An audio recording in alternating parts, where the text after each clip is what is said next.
열심과 노력이 우리를 배신할 때, 열심과 노력이 우리를 배신할 때라는 제목으로 하나님 말씀 증거하도록 하겠습니다. 빌립보서는 바울이 쓴 서신이죠. 바울의 인생을 묘사한다 그러면 열심히 있었고 또 굉장히 노력하는 인생이었습니다. 믿기 전에도 그랬고 믿은 후에도 그랬죠. 차이점이 뭐냐 하면은 속도보다 중요한 게 방향이라는 것입니다. 사도 바울은 믿기 이전이나 이후에나 그 속도에 있어서는 똑같았어요. 열심히 있어서는 똑같았어요. 그런데 완벽한 차이를 나타내는 것이 방향이었죠. 어떤 방향으로 가는가. 열심과 속도가 믿기 이전에 있었습니다. 근데 열심을 냈더니, 속도를 냈더니 핍박자의 삶을 살았고 마이너스의 삶을 살았고 망하는 인생을 살았다는 것입니다. 그래서 우리도 열심히 있고 노력이 있다고 다 되는 게 아니에요. 이게 방향이 잘못되면요, 이게 마이너스가 되면은, 방향이 잘못되면은 많이 가면 많이 갈수록 더 큰 마이너스가 돼버리잖아요. 망하는 인생이 되더라는 것입니다. 그래서 방향 없는 열심, 이거는 후회가 임하게 되고 또 억울한 인생을 살게 된다는 것입니다. 나이 들면서요, 사람들이 억울하다는 사람 되게 많아요. 그 뜻대로 안 되거든요. 노력한다고 됩니까? 우리 공자님이 말씀하셨죠. 40세, 금년에도 40세 되시는 21기들 계시죠. 불혹이라 그러는데 이제 이후에 40대들 한번 생각해 보세요. 40대가 불혹이든가요? 유혹이 없다라는 거 아니에요. 40이면 불혹이라 그러는데 반대인 것 같아요. 유혹이 엄청 많은 거예요. 온갖 유혹이 다 오는 거죠. 40대들 보세요. 멍하게 살아가는 게 유혹이 많아서 저런다니까요. 그 노력으로 유혹 이겨요? 못 이기죠.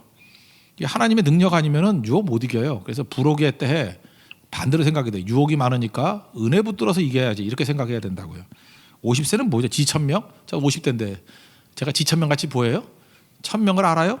그 하늘의 명을 깨닫는다. 뭐 깨닫는 사람도 있겠지만 헤매는 사람도 더 많아요. 그죠? 50대 뭘 깨달아야, 깨닫기는. 깨달아야 된다는 거죠. 이게 성령의 은혜 아니고는 못 깨달아요. 60세가 되면 이순이라고요. 우리 교회 여전도에서 60세 제일 많이 싸우던데, 뭐 귀가 순해져서 무슨 소리를 들어도 뭐 유해진다고 삐지는 거 제일 많은 게 60대예요. 이순은커녕 잡순이지. 그게 그 이순 돼야 된다는 거죠. 이건 위기를 얘기하는 것 같아요. 오히려 60대에 듣는 게 약해요. 그래서 듣는 게 약했던 이순, 이게 귀가 순해져야 된다는데 순해지지 않는다는 거예요. 귀가 어떻게 순해져요? 노력으로 안 된다는 거예요. 하나님의 은혜로 되는 거죠. 70세가 더 재미있는데 종심이라 그러죠. 종심, 소욕, 불유구, 이건 다 얘기하면, 그러니까 뭐 자기가 원하는 대로 마음대로 해도 그죠, 어긋나지 않는 나이래요. 꽤 그렇겠다. 70세가 그래요? 노욕, 노추 그런 얘기 하잖아요. 종심, 소욕, 자기가 뜻하는 대로 막 가도 불유구, 어긋나지 않는다고요? 그랬으면 참 좋겠어요. 그죠? 성령의 은혜 가운데 가야 이게 되는 거지, 이게 될 수 없다라는 것입니다. 그래서 우리가 인생을 살아보면은 그 공자님이 얘기했던 모든 것들, 이게 저절로 되는 게 아니라, 노력으로 되는 게 아니라, 이거는 하나님의 은혜 아니고서는 도저히 될 수 없다라는 것입니다. 그래서 빌립보서에서 강조하는 게 뭐냐면, 사도 바울 같이 열심히 산 사람, 이렇게 속도감을 갖고 산 사람이 고백하는 거예요. 노력으로 안 되고 은혜로 된다. 이게 첫 번째예요. 여러분 잊지 마십시오. 노력으로 되는 게 아니라 은혜로 되는 거지. 그 무라카미 하루키라는 일본 작가가 있죠. 우리나라에도 되게 좋아하는 사람들이 많은데, 그 데뷔 첫 번째 작품이 바람의 노래를 들어라라는 작품이에요. 근데 그 소설에 보면은 이런 얘기가 나와요. 한 남자와 한 여자 따로따로인데 이게 표류하는 거예요. 조난당해서 표류해요. 표류하는 남자 따로따로예요. 또 표류하는 여자. 그래서 튜브 붙잡고 바다 위에 떠 있는 거예요. 이게 죽을 위기죠. 그러다가 어쩌다가 둘이 튜브 타고 가다가 만난 거예요. 만나니 얼마나 반가워요. 바다에서, 바다 한가운데서. 그래서 반갑습니다 하고 둘이서 맥주를 마셔요. 맥주는 또 어떻게 들고 있는지 모르겠어요. 그래 소설이지. 그래 둘이 튜브 타고 맥주를 마셔요. 한참 마시고 있는데 역시 여자가 현실 감각이 더 있는 것 같아요. 그죠? 우리가 여기서 맥주만 마시고 있으면 안 되지, 이러고 있으면 안 되지, 어디 있는지 모르지만 섬을 찾아서 헤엄쳐야 돼. 그러면서 같이 가자 그러니까 남자가 안 간대요. 뭔 소리냐고, 뭐 헤엄치나 마나, 이 망망대해에서 어디가 섬인지 아냐고. 여자는 아니라고, 헤엄쳐가지고 섬을 찾아야 된다고. 훨씬 노력행위죠. 그래서 남자가 안 간다 그러니까 남자를 버려두고 여자는 죽어라 헤엄을 쳤어요. 찾았을까요? 못 찾았을까요? 소설은 찾았어요. 죽어라 헤엄쳐가지고 섬에 들어갔어요. 그래서 섬에서 구조받았다고요. 근데 남자는요, 난 가기 싫어 그러면서 계속 맥주나 마시고 바다 위에 떠 있는데 지나가는 배에 발견돼서 또 구조받았어요. 그러니까 둘 다 구조받았어요. 죽어라 헤엄쳐도 구조받고, 그냥 앉아서 튜브 매달려서 맥주 마셔도 구조받았어요. 몇 년 있다가 두 사람이 또 만났네요. 또 그것도 술집에서 만났어요. 여자는 굉장히 혼란스러워하는 거예요. 왜 혼란스러우냐면은 나는 팔이 빠져라, 죽어라 수영해가지고 열심히 헤엄쳐서 살았는데 이 남자는 아무것도 안 하고 가만히 있었는데 구조받았다. 자기는 헤엄치면서 속으로 이렇게 생각했대요. 여자가 참 악하지요. 저 남자 죽었으면 좋겠어 이런 거. 그죠? 나는 헤엄치니까 살아야 되고 저 남자는 저 가만히 있으니까 죽었으면 좋겠어. 그렇게 고백을 해요. 죽었으면 좋겠다고 난 생각했다고. 근데 남자가 살아있다라는 게 너무 억울한 거야. 그죠? 이런 사람 되게 많아요. 지가 죽어라 뛰어놓고 난 다음에 노력 안 했으면은 맨날 하는 말이 그거야. 누구 죽었으면 좋겠어. 그리고 맨날 억울하다 이런 거죠. 이게 뭐냐면 자아중심적인 노력형 인간이 이래요. 노력했으니까 나는 당연하다는 거예요. 그런데 다른 사람들이 뭐 잘 되는 거에 대해서 억울한 거고 남들이 잘 되면 안 되는 거예요. 그래서 죽었으면 좋겠어. 자기는 살고. 이런 마음이죠. 이게 뭐 철저히 그 윤리, 이게 철저히 공로 뭐 이런 거 아니겠습니까? 우리 이 땅을 살아가면서 우리는 어려서부터 이런 교육을 받고 살잖아요. 열심히 해야 된다. 또 노력하지 않으면 낙오된다. 실패한다. 노력 없이 얻는 것은 비겁한 거다. 노력 뭐 이렇게 얘기한다는 거예요. 근데 실제로 인생을 살다 보니까 그러던가요? 요즘에 맨날 그걸 깨우치잖아. 선동하는 사람들이. 흙수저가 있고 금수저가 있고. 태어날 때부터 미리 조건이 좋은 사람은 경쟁이 안 돼. 근데 뒤집어 얘기해봐요. 그런 사람도 정신이 썩은 게 있다고. 왜 그 생각을 안 해? 알아요? 그 뭐 계속 갈 것 같으면 로마 제국이 망하지 않았을게? 그 참 믿음이 없으니까 그런 소리 하는 거예요. 그게 유리한 것만 있는 게 아니에요. 불리한 것도 엄청나게 많이 있다고요. 실제로 보면은 이 땅이 어떻게 공평합니까? The life is not fair. 인생이 절대로 공평할 수 없는 거죠. 그 예를 들어서 이런 거 있잖아요. 뭐 이런 얘기 방송에 못 들어봤어요? 오디션에 수백 번 응시했대요. 근데 계속 떨어지다가 뭐 900번 만에 붙었다. 근데 맨날 그 뭐 단역으로 나오는 사람 있잖아요. 근데 제일 얄미운 게 뭐냐면 친구 오디션 따라갔다가 쉽게 데뷔해서 뭐 유명해졌다. 열받죠, 그죠? 이거 받아들일 수 있어요? 이럴 때 이 여자 같은 생각이지. 죽었으면 좋겠어, 저 여자. 그죠? 그런 마음 먹잖아요. 인생에 그런 게 얼마나 많아요. 저도 과거에 좀 책을 썼던 사람인데 공들여가지고요. 이번엔 좀 작품 한번 써봐야지. 이래가지고 정말 열심히 제가 몇 달을 썼어요. 안 팔려요.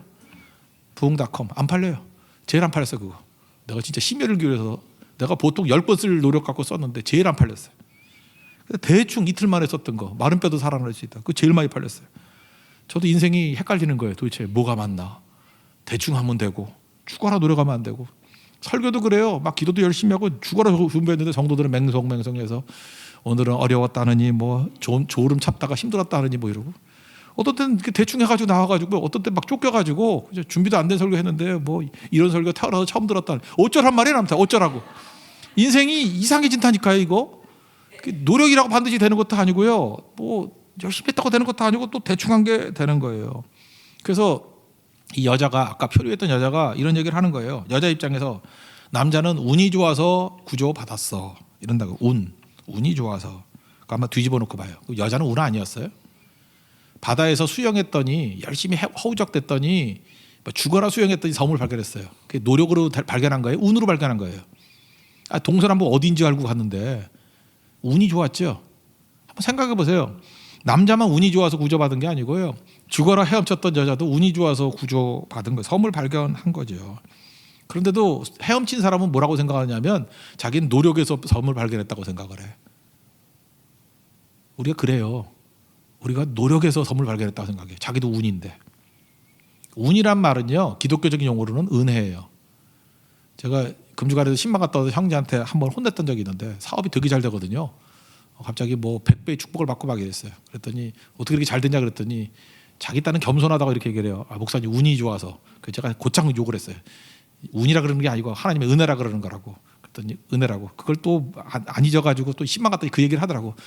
그때 목사님 욕해서 혼났던 거 기억납니다 그러더라고요. 마음에 상처가 있다 그 얘기죠. 상처가 있더라도 그리스도인들은 운이 아니에요. 은혜죠. 똑같은 거예요 사실은. 하나님의 은혜로 되는 거지. 가만히 있어도 구조받은 것도 은혜로 구조받은 거고 수영에서 섬 발견한 것도 은혜로 구조받은 거죠. 내 힘이 아니에요. 내 노력이 아니에요.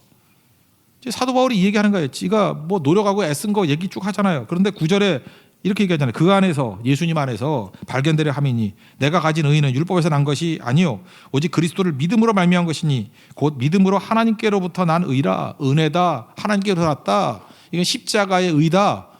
뭐예요? 이게 공짜로 얻은 거다. 하나님이 주신 거다. 그 얘기 아니에요. 앞부분에 얘기하는 게 뭡니까? 뭐 잘난 척하는 얘기 쭉 나오잖아요. 4절부터 6절까지. 뭐 육체를 신뢰할 만하다.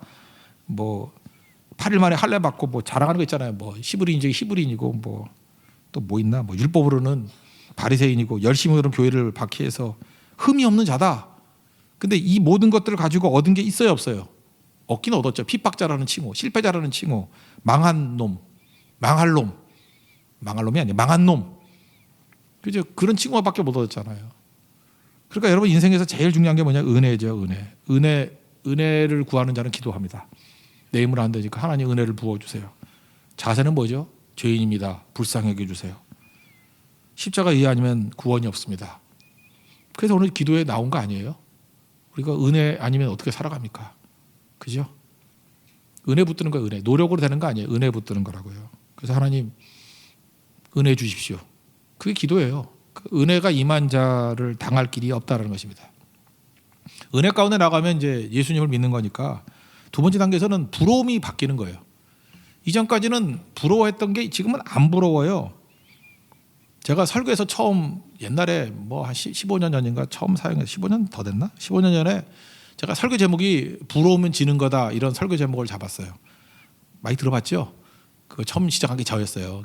부러우면 지는 거다. 그랬더니 KBS 다니는 작가가 있었는데 그 신여진이라고 그때 교인이었어요. 저도 연락 와서 그거 제목으로 책을 하나 쓰면 안 되겠냐고 그러라고 그랬더니 부러우면 지는 거다라는 책을 썼는데 이게 또 책이 엄청 팔렸어요. 그리고 작가니까 그 말을 개그우먼 박지선이 시작했어요. 개그에서 부러우면 지는 거다. 그랬더니 지금은 굉장히 많이 알려졌죠. 부러우면 지는 거다. 제가 부러우면 지는 거다 그거 설교하면서 묵상했던 게 이거예요. 부럽다라는 게 뭘까? 내가 부럽다 그러잖아요. 부럽다. 이걸 왜 나는 없을까? 거기서 부러움이 생기는 거 아니에요? 부재의 감정. 부러운 게 그거 아니에요? 왜 나는 저게 없을까? 그러니까 부러운 거죠. 어떤 사람이 막 멋있는 얼굴이 있어요. 왜 나는 박보검 같은 얼굴이 없을까? 이게 부러운 거잖아요. 나는 없을까? 뭐 이런 거. 또 몸매 좋은 남자 누구 있나? 뭐 어떤 그런 애들. 그냥 계속 박보검으로 합시다. 박보검 같이 왜 저러지 않을까? 이게 나는 없다는 거잖아요. 뭐 나 없다. 왜 저는 눈이 큰데 나는 눈이 작고? 왜 저는 머리카락 많은데 저는 머리카락? 그만합시다. 그냥 비참해. 왜 나는 없을까? 그럼 이제 부러워하는 거잖아요. 그 자체로 지는 거라고요. 부러워하는 것 자체로 지는 거라고요. 왜 지는 거죠? 그 자체로 패배의식이고 그 자체로 나는 없다고 생각하는 거예요. 잘못된 생각을 하는 거죠. 내가 없다고 생각하는 비교의식 아니에요. 그죠? 그래서 제가 생각해봤어요. 부러움은 지는 건데 아예 부러워하지 않으면 그 부러움 자체가 바뀌면은 패배가 없죠. 부러워한 게 없으면 실패도 없어요. 부러워하는 게 없으면 경쟁도 없다고. 결국 우리가 실패하는 이유가 뭐냐? 부러움 때문이에요. 내린 결론이 그거예요. 부러워하니까 맨날 실패하고 부러워하니까 패배하고 부러워하니까 경쟁에서 낙오되고 그거 아무것도 아니라고 생각하면 뭐가 부러운 거야 그게? 그러니까 여러분들이 뭘 부러워하고 있다는 거는 아무리 욕을 해도 나도 그렇게 되고 싶다라는 거 아니에요. 그런데 예수를 믿으면요 은혜 가운데 놓이게 되면 부러움이 바뀐다니까요. 제가 미국에 갔더니 미국의 한인교회들의 목사의 권위가 별로 없어. 그러니까 한국에서 목회하는 게 훨씬 나아요. 여기선 그래도 아무리 그래도 목사 약간 대접은 해주는데 미국에는 목사 대접이 정말 형편없어. 그죠? 좀 문제가 있어요. 그래서 왜 그럴까 제가 유심히 이렇게 관찰을 해보니까 목사 가정이나 일반 가정이나 원하는 것이 똑같아요. 부러워하는 게 똑같아. 미국 이민 가면 제일 원하는 게 두 가지예요. 영주권 얻는 거. 목사도 영주권이 문제고 성도들도 영주권이 문제고 두 번째는 좋은 학군. 전부 죽어라 학부모야 전부 다. 그죠? 스카이캐슬 거기 가도 있어요. 어디 가면 좋은 학군 들어갈까. 그래서 목사도 좋은 학군 그 다음에 성도도 좋은 학군. 그러니까 목사와 성도가 라이벌이에요. 같은 걸 부러워해. 그러니까 아무도 존경 안 해요. 너나 나나 뭐 똑같다. 도끼 개끼니다. 그리고 싸우는 거라고요. 근데 한국에 오니까 뭐가 다를까 했더니 그래도 목사와 성도 사이에 유별이 있어요. 유별함. 그러니까 목사는 목사끼리 싸우지 성도하고는 안 싸워. 뭐 니드가 달라요. 좀 다르지 않아요? 그리고 특별히 경쟁할 게 없고 좀 희생이 있고 그래도 버림이 있는 것 같아. 뭐 그런 거 안 따지잖아요. 별로. 그렇죠? 그러니까 좀 달라지는 것 같아요. 그래서 제가 그때 생각했던 게 이거예요. 그래서 진짜 목사가 능력 있는 목사가 되기 위해서는 성도들이 원하는 거하고는 경쟁하면 안 되겠구나. 성도들이 돈 원하니까 돈 멀리 해야 되고 뭐 이런 거 권력 이런 거 멀리 해야 되고 더 겸손하고 희생하고 버리고 그럴수록 권위가 생기는 거예요. 근데 똑같이 성도가 뭐 스포츠카 사니까 뭐 나도 차 사고 싶어 이러면은 그 정신 나간 거죠, 그죠? 그러면 또 똑같이 미국 목회자 같이 되는 거예요. 똑같이 같이 원하는 거 추구하게 되는 거니까. 성도도 마찬가지예요. 이 일반 세상과 똑같은 걸 놓고 경쟁하니까 교회를 우습게 여기는 거야. 우리 라이벌이라고 생각하고. 근데 성도들이 원하는 게 세상이 원하는 것과 다르다 그러면 경쟁이 안 되죠. 실패도 없고 패배도 없는 거예요. 여러분 진짜 제대로 된 성도라 그러면 여러분들이 제일 부러운 게 뭐죠? 어쩌면 더 많이 기도할까? 이런 게 부럽지 않아요? 몇 명 웃는데 웃으면 안 돼요. 이게 진지해야 되는데 정말 부러운 게 뭐냐면 나도 저 성도같이 저렇게 기도했으면 좋겠어. 기도가 더 기도하는 게 부럽고 우리 교회는 좀 그런 것 같아. 뭐가 부럽냐 그러면 마음껏 성교가고 성교 많이 가는 저 성도가 부럽다고. 그런 사람이 있더라고요. 그래서 우리 교회에서 워너비가 누구냐 했더니 양유선 집사래. 그래서 왜 그런가 했더니 양유선 집사가 뭐가 부러워 그랬더니 남편이 돈 잘 벌어줘가지고 모든 성교 다 갈 수 있는 그러면서 욕 안 하는 남편을 얻는 거 뭐 그러더라고. 그죠? 그래서 그리 기분이 나쁘지만은 않았어요. 왜냐하면 더 성교 많이 가는 것을 부러워하는 모습이 있잖아 이 안엔.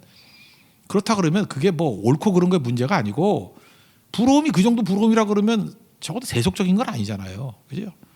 그 하나님 앞에서 좋은 부러움 아닙니까? 더 예배드리고 예배 은혜가 임하고 사실 부러운 게 뭐 부러운 거예요? 뭐 숫자 많은 거 이게 부러운 게 아니고 크기가 부러운 게 아니고 저는 제일 부러운 게 그거예요. 예배 때마다 은혜가 임하는 교회가 부러워요.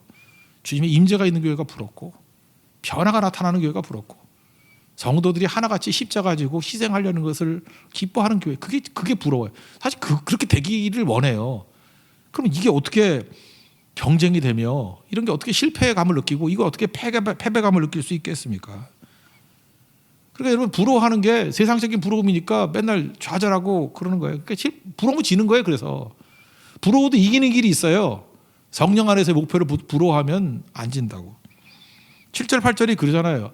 지금 바울이 부러움이 바뀌었다 그 얘기 아닌가요? 그리스도를 위하여 다 해로 여겼다.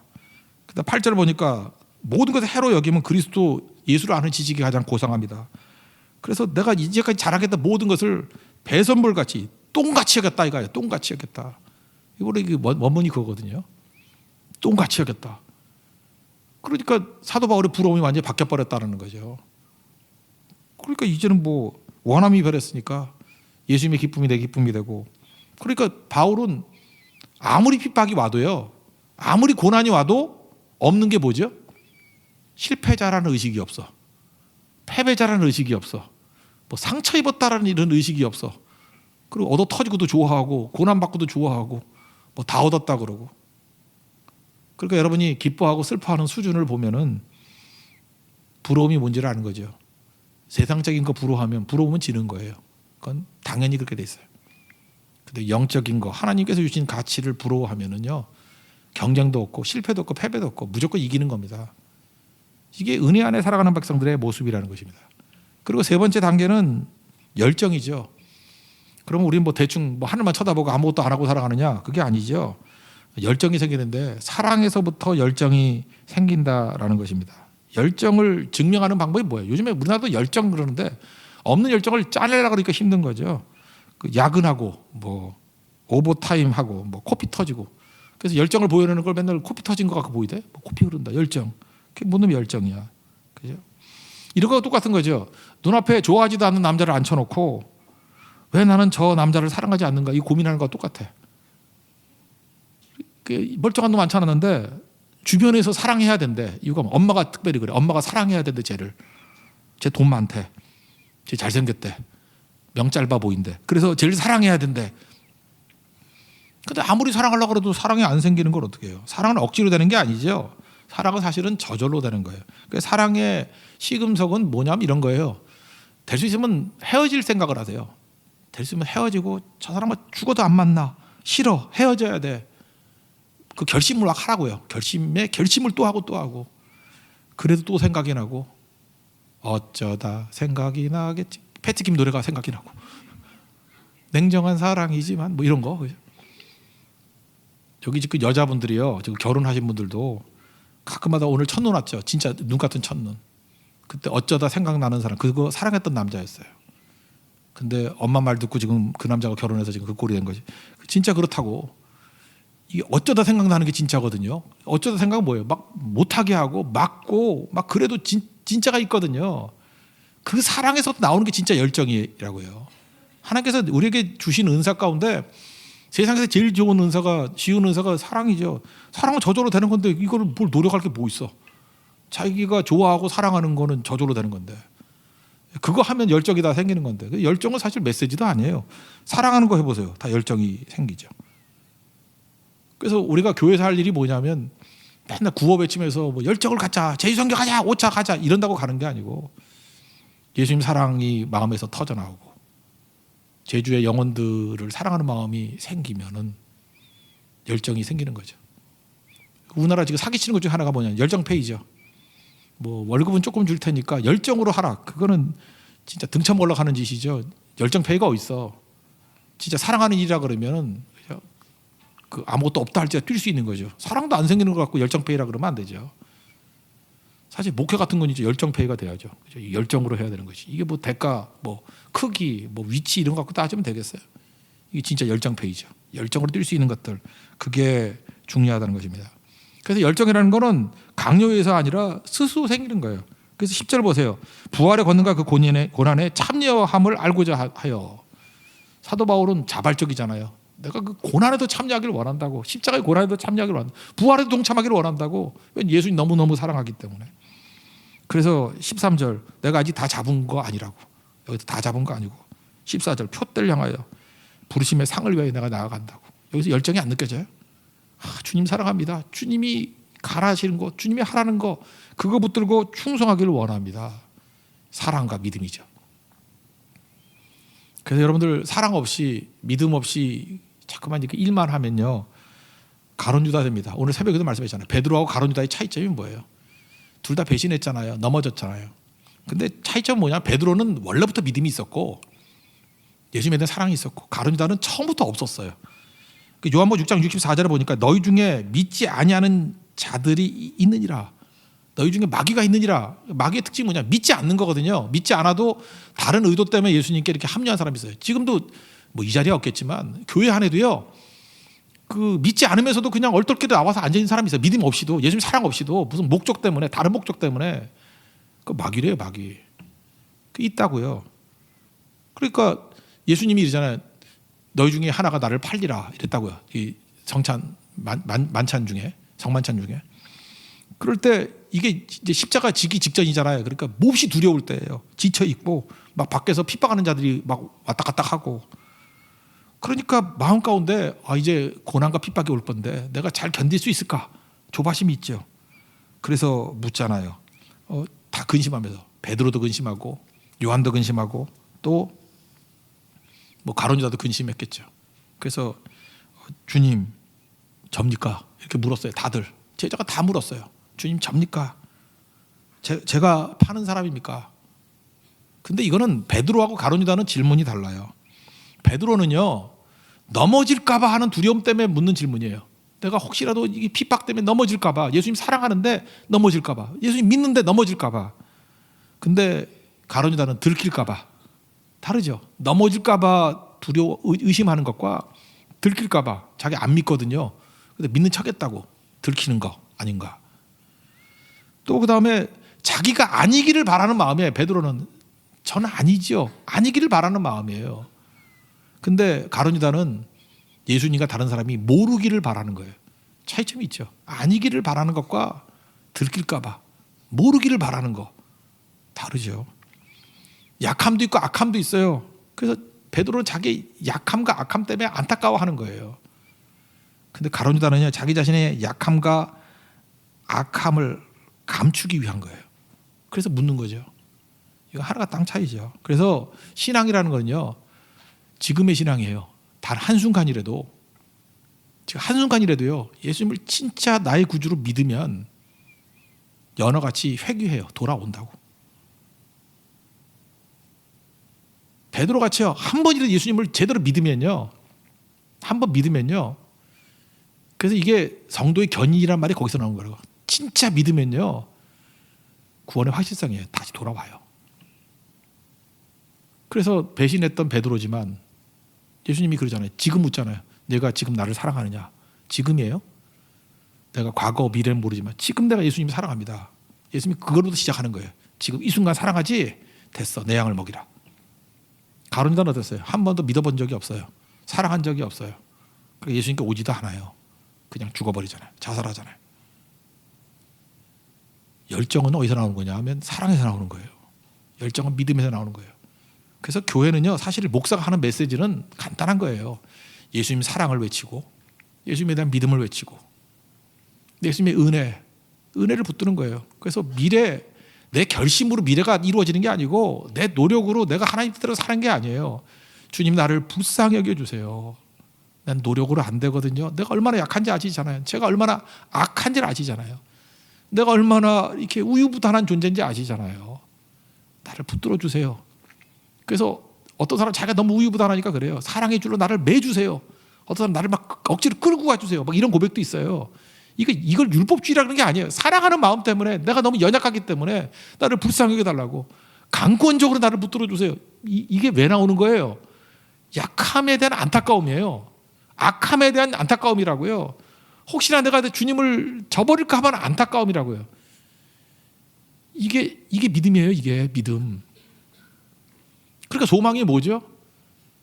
얼마나 돈 많이 벌고 얼마나 출세하고 이런 소망이 아니라 주님 손에 붙들려 있는 게 소망이에요. 어떻게 하면 이게 붙들려 있을까? 자기도 안다고요. 그래서 하나님, 내가 망하더라도 절대로 타락하지 않고 주님 따라가게 해주세요. 내가 어떤 때 그런 게 있잖아요. 내가 너무 건강해서 자꾸만 죄를 져. 하나님, 내가 연약해지더라도 주님만 의지하고 나가게 해주세요. 그게 진심일 때가 있어요. 진심이라니까요. 그게 왜 진심이냐 하면 자기 약함과 악함이 안타깝기 때문에 그러는 거예요. 주님 나를 붙들어 달라고. 고린도서 12장도 그거 아니에요? 바울이 육체에 가시 없어달라 그랬는데 또 약할 때 오히려 강함된다고, 그것 때문에 하나님 더 의지한다고. 바울이 알아챘지요. 하나님 사랑하니까. 그래요, 주님. 내가 주님 더 의지하는 자리에 머물러 있고 주님 사랑하는 자리에 머물러 있고 주님 믿는 자리에 머물러 있다 그러면 가시 그냥 있어도 괜찮아요. 그래서 약함을 자랑한다 그러잖아요. 괜찮다고. 자기의 부러움이 대상이 달라진 거죠. 주님 의지하는 게 부러운 거예요. 주님의 능력이 머무르는 게 부러운 거라고. 그게 신앙입니다. 그 신앙의 모습으로 나아가기를 원합니다. 그럼 여러분 승리하는 거예요. 오늘 말씀 쭉 정리하면 은혜가 중요한 거죠. 노력으로 되는 거 아니고. 그죠? 돈 없어도 괜찮아요. 주님 은혜에 붙들고 주님 더 잘 믿는 게 부러움이 되면은 거기서부터 나오는 열정, 그걸로 승리하는 거죠. 여러분, 어저께도 장례식 제가 갔었는데 이수연 형제 모친 장례식인데 제가 설교 때 그 얘기를 했어요. 쭉 보니까 믿는 사람도 있고 안 믿는 사람도 있고 오락가락 하는 것 같아요. 그래서 예수님을 왜 믿어야 되냐면 이런 거죠. 인생은 전부 다 확실성을 가는 게 아니라 가능성 가지고 살아가는 것 같아요. 예를 들어서 어떤 사람이 비행기를 타는데 비행기 안내할 때 이렇게 얘기해요. 여기서부터 미국까지 가는데 한 10만 원밖에 안 받는다. 되게 싸죠. 예. 에어 세계회 이런 차가 비행기에 있다고 합시다. 네. 근데 이제 이렇게 조건이 이거예요. 착륙할 확률은 50%밖에 안 됩니다. 예, 착륙 50%, 추락 50%. 타겠어요? 타겠냐고. 안 타죠. 근데 세상에서 확률이 높다 그래봐야 50%예요. 또 비행기, 또 애누리 더해서 어떤 비행기가 이제 더 좋은 비행기예요. 이 비행기는 이제 30만 원짜리 비행기인데 착륙할 확률이 90%고 추락할 확률이 10%입니다. 타겠어요, 안 타겠어요? 90%면 거의 안전하잖아요. 안 그래요? 대답이 없잖아요. 그걸 누가 타 그거를? 그럼 또 한 번 양보해서. 이 비행기는 한 55만 원쯤 한다고 합시다. 그죠? 보통 100만 원 넘는 건데 착륙할 확률이 99%고 추락 확률은 참 적어요. 1%. 1%면 참 적은 거죠. 타겠어요, 안 타겠어요? 다시 얘기합니다. 착륙할 확률이 99%고 추락할 확률이 1%인데 미국까지 가는 비행기가 5만 원이에요. 그래도 안 탈 사람이 더 많다고 생각해요. 99% 들어요. 타요? 타냐고. 세상은요 기껏 좁아야 확률 주는 거예요. 그죠? 높은 확률이래요. 대개 50% 높으면 높다 그러고 90%면 거의 확실하다 그래요. 세상 사람들은 99%면 거의 틀림이 없다 그러고 거기 인생 걸 거예요. 예수님은 뭐라고 말씀하냐면 내가 전하는 말은 100%다요. 100%. 여러분 나이가 들면요 확률 갖고 살면 안 되고 확실성 붙들고 살아야 돼요. 100%. 지금부터 내 삶의 결정에 있어서 말씀이 결정해야 되고요. 예수님의 뜻이 결정해야 돼요. 이건 100%예요. 너희는 마음에 근심하지 말라. 하나님을 믿으니 또 나를 믿으라. 14장 1절 요한복음. 나는 길이요 진리요 생명이니. 그죠? 예수님 그러잖아요. 내가 길이요 진리요 생명이니. 예수님께 오는 사람은 결코 멸망하지 않아요. 우리 그 길 가야 된다는 것입니다. 오늘도 여러분들 엉뚱하게 세상이 던져주는 목표를 가지고 노력하고 힘쓰고 해봐야 그거 아니면 어떡할 거예요. 근데 말씀은 확실합니다.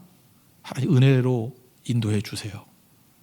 그리고 엉뚱한 세상 목표 가지고 부러워하다가 실패하고 패하고 맨날 상처만 입고 그런 인생 살지 말고 확실한 목표 붙들고 나아가십시오. 그리고 예수님에 대한 믿음과 사랑 가지고 나오면 그게 진짜 열정이에요. 열정은 사실 저절로 생기는 거예요. 뜨거우면 저절로 생기는 거예요. 주님 앞에 나가면 저절로 생기는 거라고. 저절로 생기는 그 은혜 안에서 우리 충만하게 살 수 있는 하나님의 거룩한 종 되기를 축원합니다. 자리에서 일어나겠습니다. 눈을 주님께 돌려 찬양하겠습니다.